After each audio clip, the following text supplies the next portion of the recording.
ಹೆಗ್ ರೆಸಿಪಿಯಲ್ಲಿ ನಂದು ಫೇವ್ರೇಟ್ ಅಂದರೆ ಹೆಗ್ ಗೀ ರೋಸ್ಟ್. ನಿಮ್ಮದು ಯಾವುದು ಅಂತ ನನಗೆ ಕಮೆಂಟಲ್ಲಿ ಹೇಳಿ ಆಯಿತಾ. ಈ ರೆಸಿಪಿ ತುಂಬಾ ಬೇಗ ಆಗ್ತದೆ, ಇದಕ್ಕೆ ಜಾಸ್ತಿ ಏನು ಟೈಮ್ ತಗೊಳ್ಳೋದಿಲ್ಲ. ಹೆಗ್ ಗೀ ರೋಸ್ಟನ್ನು ಹೇಗೆ ಮಾಡಿದೆ ಅಂತ ಒಂದು ಸಲ ನೋಡ್ಕೊಂಡು ಬರುವ. ಹಲೋ ಫ್ರೆಂಡ್ಸ್, ಹೇಗಿದ್ದೀರಲ್ಲ. ಇವತ್ತು ನಾನು ಹೆಗ್ ಗೀ ರೋಸ್ಟ್ ಮಾಡ್ತಾ ಇದ್ದೀನಿ. ಅದಕ್ಕಾಗಿ 6 ಹೆಗ್ ತಗೊಂಡಿದ್ದೀನಿ. ಇದನ್ನು ಒಂದು ಸಲ ಚೆನ್ನಾಗಿ ನೀಟಾಗಿ ತೊಳ್ಕೊಂಡು ಇಟ್ಟಿದ್ದೀನಿ. ಈಗ ಬಾಣಲೆ ಬಿಸಿ ಆಗ್ತಾ ಉಂಟು. ಸ್ವಲ್ಪ ಎಣ್ಣೆ ಹಾಕ್ಕೊಳ್ತಿದ್ದೀನಿ, 1 ಸ್ಪೂನ್ ಆಗುವಷ್ಟು. ಇದಕ್ಕೆ 1 ಟೀ ಸ್ಪೂನ್ ಆಗುವಷ್ಟು ಜೀರಿಗೆ, 1 ಟೀ ಸ್ಪೂನ್ ಆಗುವಷ್ಟು ಕರಿಮೆಣಸು ಹಾಕ್ಕೊಳ್ತಿದ್ದೀನಿ, 4 ಕೆಂಪು ಮೆಣಸು, 9 ರಿಂದ 10 ಹೆಸಳು ಬೆಳ್ಳುಳ್ಳಿ ಹಾಕ್ಕೊಳ್ತಿದ್ದೀನಿ, ಹಾಗೂ ತುಂಡು ಶುಂಠಿ. ಮೊದಲು ಇಷ್ಟನ್ನು ಹಾಕಿ ಸ್ವಲ್ಪ ಫ್ರೈ ಮಾಡ್ಕೊಳ್ಬೇಕು. 1 ನಿಮಿಷ ಫ್ರೈ ಆದರೆ ಸಾಕು. ಈಗ ಇದೆಲ್ಲ ಫ್ರೈ ಆಗಿದೆ, ಇದನ್ನು ಸೈಡಲ್ಲಿ ಇಡ್ತೀನಿ. ಈಗ ಇನ್ನೊಂದು ಪಾತ್ರೆಗೆ ಸ್ವಲ್ಪ ನೀರು ಹಾಕ್ಕೊಂಡಿದ್ದೀನಿ. ಇದಕ್ಕೆ ಸ್ವಲ್ಪ ಉಪ್ಪು ಹಾಕ್ಕೊಳ್ತಿದ್ದೀನಿ. ಇವಾಗ ಒಂದೊಂದೇ ಹೆಗ್ ಹಾಕಿ ಬೇಯಿಸ್ಕೊಳ್ಬೇಕು. ಹೆಗ್ ಬೇಯಲಿಕ್ಕೆ 10 ನಿಮಿಷ ತಾಗ್ತದೆ. ಅಲ್ಲಿ ತನಕ ನಾವು ಹೆಗ್ ಗೀ ರೋಸ್ಟ್ಗೆ ಏನೆಲ್ಲ ಬೇಕು ಅದನ್ನು ತಯಾರು ಮಾಡಿಕೊಳ್ಳುವ. ಈಗ ಫ್ರೈ ಮಾಡಿದ ಮಸಾಲ ಎಲ್ಲ ತಣ್ಣಗಾಗಿದೆ, ನೋಡ್ತಾ ಇರ್ಬೋದು. ಈ ಮಸಾಲವನ್ನೆಲ್ಲ ಇದರ ಒಳಗೆ ಹಾಕಿದ್ದೇನೆ. ಇದನ್ನು ಸ್ವಲ್ಪ ಕುಟ್ಟಬೇಕು, ಸ್ವಲ್ಪ ನುಣ್ಣಗಾಗಬೇಕು. ನೀವು ಹರಿಯುವ ಕಲ್ಲಿದ್ರೆ ಉಂಟಲ್ಲ ಅದರಲ್ಲಿ ಮಾಡಿ. ನನ್ನಲ್ಲಿ ಹರಿಯುವ ಕಲ್ಲಿಲ್ಲ, ಅದಕ್ಕಾಗಿ ನಾನು ಇದರಲ್ಲಿ ಮಾಡ್ಕೊಳ್ತಿದ್ದೀನಿ. ಇದನ್ನು ಪುಡಿ ಮಾಡಲಿಕ್ಕೆ ಮೊದಲು ಮಿಕ್ಸಿಯಲ್ಲೇ ಹಾಕಿದ್ದೆ, ಆದರೆ ಮಿಕ್ಸಿಗೆ ಹಾಕುವಾಗಲೇ ಕರೆಂಟ್ ಹೋಯಿತು. ಮಂಗಳವಾರ ಆದ್ದರಿಂದ ಕರೆಂಟ್ ಇವತ್ತು ಸಂಜೆ ಬರುವುದು. ಅಲ್ಲಿ ತನಕ ಕಾಯಲಿಕ್ಕೆ ಆಗೋದಿಲ್ಲ. ಹಿಡಿದ ಕೆಲಸವನ್ನು ಬಿಡಲಿಕ್ಕೆ ಇಲ್ಲ, ಆದ್ದರಿಂದ ಯಾವುದು ಸಿಗ್ತದೆ ಅದರಲ್ಲಿ ಕುಟ್ತಾ ಹೋಗೋದು. ನೋಡಿ, ಮಿಕ್ಸಿಗೆ ಹಾಕಲಿಕ್ಕೆ ಕರೆಂಟ್ ಇಲ್ಲದಿದ್ದರೂ, ಹರಿಯುವ ಕಲ್ಲು ಇಲ್ಲದಿದ್ದರೂ ಇದರಲ್ಲಿ ಕೂಡ ನಾವು ಕುಟ್ಕೊಳ್ಬೋದು. ಇಷ್ಟು ಗ್ರೈಂಡ್ ಮಾಡಿದ್ದೀನಿ, ನೋಡ್ತಾ ಇರ್ಬೋದು. ಇಷ್ಟು ಗ್ರೈಂಡ್ ಆದರೆ ಸಾಕು ನನಗೆ. ಅಂದರೆ ಅಲ್ಲಿ ನಾವು ಡ್ರೈ ಮಸಾಲ ಹಾಕಲಿಕ್ಕೆ ಇದು ಶುಂಠಿ ಬೆಳ್ಳುಳ್ಳಿ ಅಲ್ವಾ, ಇದು ಸ್ವಲ್ಪ ಹೀಗೆ ತರಿಯಾಗಿ ಜಜ್ಜಿದ್ರೆ ಸಾಕು. ನೋಡಿ, ಇವಾಗ ಇದು ರೆಡಿ ಆಯಿತು. ಇಲ್ಲಿ ನಾನು 2 ಈರುಳ್ಳಿಯನ್ನು ಸಿಪ್ಪೆ ಎಲ್ಲ ತೆಗೆದು ಚೆನ್ನಾಗಿ ತೊಳ್ಕೊಂಡು ಇಟ್ಟಿದ್ದೀನಿ. ನೀವು ಸಣ್ಣ ಈರುಳ್ಳಿ ಆದರೆ 3 ತಗೊಳ್ಳಿ, ಮತ್ತು 4 ಟೊಮೆಟೊ ತಗೊಂಡಿದ್ದೀನಿ. ಇಲ್ಲಿ ಕೆಲವರು ಹೆಗ್ ಗೀ ರೋಸ್ಟ್ ಮಾಡುವಾಗ ಹುಳಿ ಹಾಕ್ತಾರೆ. ನಿಮಗೆ ಹುಳಿ ಇಷ್ಟ ಅನಿಸಿದರೆ 2 ಟೊಮೆಟೊ ಮತ್ತು ಸ್ವಲ್ಪ ಹುಳಿ ಹಾಕ್ಕೊಳ್ಳಿ. ನನಗೆ ಹುಳಿ ಬೇಡ, ಅದು ಸ್ವಲ್ಪ ಜಾಸ್ತಿನೇ ಹುಳಿ ಅನಿಸುತ್ತೆ, ಅದಕ್ಕೋಸ್ಕರ ನಾನು 4 ಟೊಮೆಟೊ ತಗೊಂಡಿದ್ದೀನಿ. ಇಲ್ಲಿ ಈರುಳ್ಳಿ ಮತ್ತು ಟೊಮೆಟೊವನ್ನು ಈ ರೀತಿ ಸಣ್ಣ ಸಣ್ಣದಾಗಿ ಕಟ್ ಮಾಡಿ ಇಟ್ಕೊಂಡಿದ್ದೀನಿ. ಈಗ ಸ್ವಲ್ಪ ಕೊತ್ತಂಬರಿ ಸೊಪ್ಪನ್ನು ಕೂಡ ಸಣ್ಣ ಸಣ್ಣದಾಗಿ ಈ ರೀತಿಯಾಗಿಯೇ ಕಟ್ ಮಾಡ್ಕೊಳ್ಬೇಕಾಗ್ತದೆ.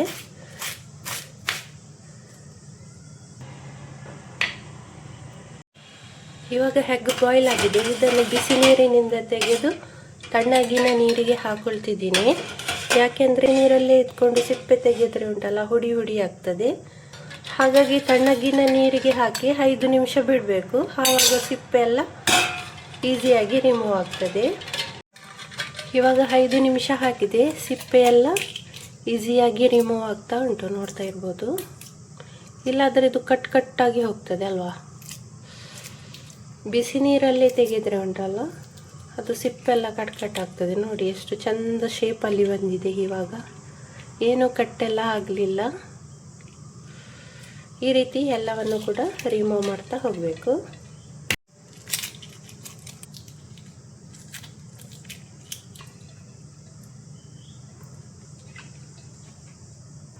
ಎಲ್ಲ ಸಿಪ್ಪೆ ಕೂಡ ಕ್ಲೀನಾಗಿ ರಿಮೂವ್ ಆಗಿದೆ. ಎಷ್ಟು ಚಂದ ಕಾಣ್ತಾ ಉಂಟಲ್ವಾ. ಈಗ ಹೆಗ್ಗನ್ನು ಸ್ವಲ್ಪ ಕ್ರಾಸ್ ಆಗಿ ಕಟ್ ಮಾಡ್ಕೊಳ್ಬೇಕು. ಹೆಗ್ಗಿನ ಒಳಗೆ ಎಲ್ಲ ಮಸಾಲ ಹೋಗಬೇಕು, ಅದಕ್ಕಾಗಿ ಕಟ್ ಮಾಡ್ಕೊಳ್ಬೇಕಾಗ್ತದೆ. ಈಗ ಎಲ್ಲ ಹೆಗ್ಗು ಕಟ್ ಹಾಕೊಂಡಿದ್ದೀನಿ. ಅದು ಸರಿಯಾಗಿ ಕಾಣ್ತಾ ಇಲ್ಲ, ನೋಡಿ ಹತ್ತಿರದಲ್ಲಿ ಕಾಣ್ತದೆ. ಎಲ್ಲದಕ್ಕೂ ಹಾಕೊಂಡಿದ್ದೀನಿ. ಇವಾಗ ಹೆಗ್ ಗೀ ರೋಸ್ಟ್ ರೆಡಿ ಮಾಡ್ಕೊಳ್ವ. ಈಗ ಇದೇ ಬಾಣಲೆಗೆ ಸ್ವಲ್ಪ ತುಪ್ಪ ಹಾಕ್ಕೊಳ್ತಿದ್ದೀನಿ. ಇಲ್ಲಿ ಹೆಗ್ ಗೀ ರೋಸ್ಟ್ ಆದ್ದರಿಂದ ಗೀಯಲ್ಲೇ ಎಲ್ಲವನ್ನು ಫ್ರೈ ಮಾಡಲಿಕ್ಕೆ. ಇದಕ್ಕೆ 1/4 ಟೀ ಸ್ಪೂನ್ ಆಗುವಷ್ಟು ಅರಶಿನ, 1/2 ಟೀ ಸ್ಪೂನ್ ಆಗುವಷ್ಟು ಚಿಲ್ಲಿ ಪೌಡ್ರ್ ಹಾಕ್ಕೊಳ್ತಿದ್ದೀನಿ. ಇದನ್ನು ಸ್ವಲ್ಪ ಫ್ರೈ ಮಾಡ್ಕೊಳ್ಬೇಕು. ಇದಕ್ಕೆ ಇವಾಗ ಕಟ್ ಮಾಡಿದ ಹೆಗ್ ಹಾಕ್ಕೊಳ್ತಿದ್ದೀನಿ.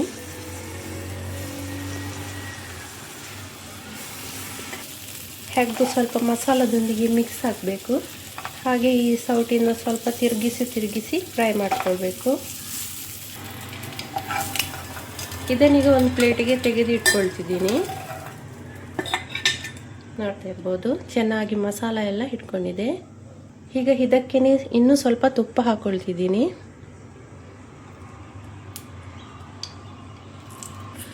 ಇಲ್ಲಿ 3 ಏಲಕ್ಕಿ, 1/4 ಟೀ ಸ್ಪೂನ್ ಆಗುವಷ್ಟು ಕರಿಮೆಣಸು ಮತ್ತು 1/4 ಟೀ ಸ್ಪೂನ್ ಆಗುವಷ್ಟು ಜೀರಿಗೆ, 2 ತುಂಡು ಚಕ್ಕೆ ತಗೊಂಡಿದ್ದೀನಿ. ಇದನ್ನು ಹಾಕ್ಕೊಳ್ತಿದ್ದೀನಿ. ಇದು ಸ್ವಲ್ಪ ಫ್ರೈ ಆಗ್ತಿರುವಾಗಲೇ ಕಟ್ ಮಾಡಿ ಇಟ್ಕೊಂಡಿದ್ದ ಈರುಳ್ಳಿ ಹಾಕ್ಕೊಳ್ತಿದ್ದೀನಿ. ಇಲ್ಲಿ ಈರುಳ್ಳಿ ಚೆನ್ನಾಗಿ ಫ್ರೈ ಆಗಬೇಕು. ಸ್ವಲ್ಪ ಬ್ರೌನ್ ಕಲರ್ಗೆ ಬರಬೇಕು, ಅಂದರೆ ಜಾಸ್ತಿ ಬ್ರೌನ್ ಅಲ್ಲ, ಮೀಡಿಯಮ್ ಬ್ರೌನ್ ಕಲರ್ಗೆ ಬಂದರೆ ಸಾಕು. ಒಂದು 3 ನಿಮಿಷ ಬೇಕಾಗ್ತದೆ. ಇಲ್ಲಿ ಈರುಳ್ಳಿ ಫ್ರೈ ಮಾಡುವಾಗ ಗ್ಯಾಸ್ ಫ್ಲೇಮ್ ಫಾಸ್ಟಾಗಿ ಇಟ್ಟಿದ್ದೀನಿ, ಯಾಕೆಂದರೆ ಸ್ವಲ್ಪ ಬೇಗನೆ ಫ್ರೈ ಆಗಲಿ ಅಂತ. ಇವಾಗ ಈರುಳ್ಳಿ ಎಲ್ಲ ಫ್ರೈ ಆಗಿದೆ, ನೋಡ್ತಾ ಇರ್ಬೋದು.